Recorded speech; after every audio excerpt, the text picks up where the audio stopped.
ఈ రోజుల్లో చాలామంది చింతలో బ్రతుకుతూ ఉన్నారు.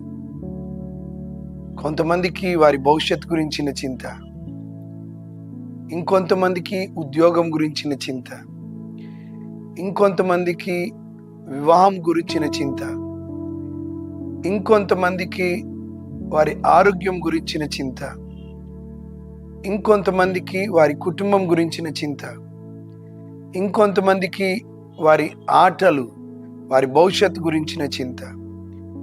వివిధ రకాలుగా ఎంతోమంది చింతలో బ్రతుకుతున్నారు. కొంతమందికి వారి అప్పుల గురించిన చింత.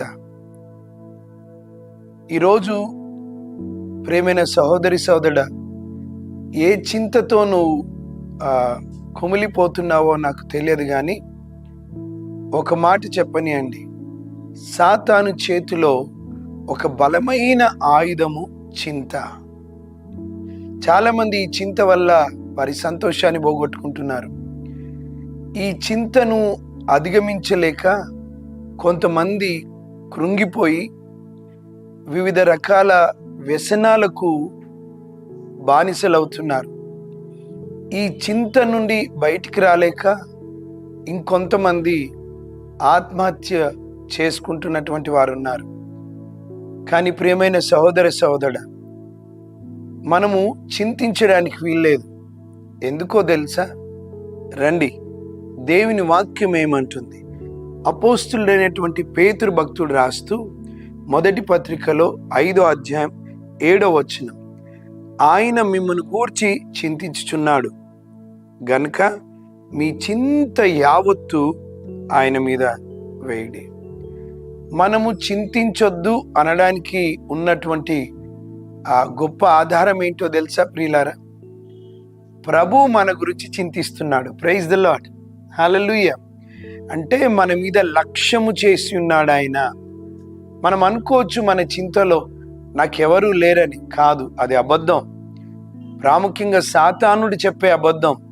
నిన్నెవరూ పట్టించుకోరు, నీ గురించి ఎవరు ఆలోచించరు, నువ్వు ఒంటరి దానివి, ఒంటరి వాడివి, కనుక నిన్నెవ్వరూ పట్టించుకోరు అన్నటువంటి మాటలు నీ చెవులో వాడు ఊదుతాడు. అయితే దేవుని వాక్యం, ఆయన వాగ్దానం ఎంత గొప్పదో తెలుసా? వాక్యం అంటుంది, ఆయన నీ గురించి, నా గురించి, మన గురించి చింతించుచున్నాడంటే మన మీద లక్ష్యముంచి ఉన్నాడు. ఆయన చూస్తున్నాడు, ఆయన గమనిస్తున్నాడు, ఆయన నీకు సహాయం చేయడానికి సిద్ధంగా ఉన్నాడు. కనుక ఇంకా నువ్వు చింతించడానికి వీల్లేదు. ఈరోజు చింతించుకుంటూ కూర్చోకు, ప్రభు వాగ్దానాన్ని జ్ఞాపకం చేసుకో. ఆయన నీ గురించి లక్ష్యము చేయుచున్నాడు. ఆయన నీ చింత, నీ టెన్షన్, నీ వరీస్, నీ యాంగ్జైటీ అన్నిటి గురించి ప్రభువుకి తెలుసు. ఇప్పుడు నువ్వు చింతించుకుంటూ కూర్చుంటే ఏమీ జరగదు, దానికి బదులుగా ఇంకా నష్టమే జరుగుతుంది. కానీ ఒక అద్భుతమైన విషయం ఏంటిదంటే, ప్రభువు గురించి ఆలోచించు. ఎందుకో తెలుసా? ఆయన నీ గురించి ఆలోచిస్తున్నాడు. ఆయన నీకు సహాయం చేయడానికి సిద్ధంగా ఉన్నాడు. నీ జీవితంలో అద్భుతం చేయడానికి సిద్ధంగా ఉన్నాడు. ఆయన ఆశ్చర్యక్రియ చేస్తాడు నీ జీవితంలో. ఇంతకుముందు చేయలేదా?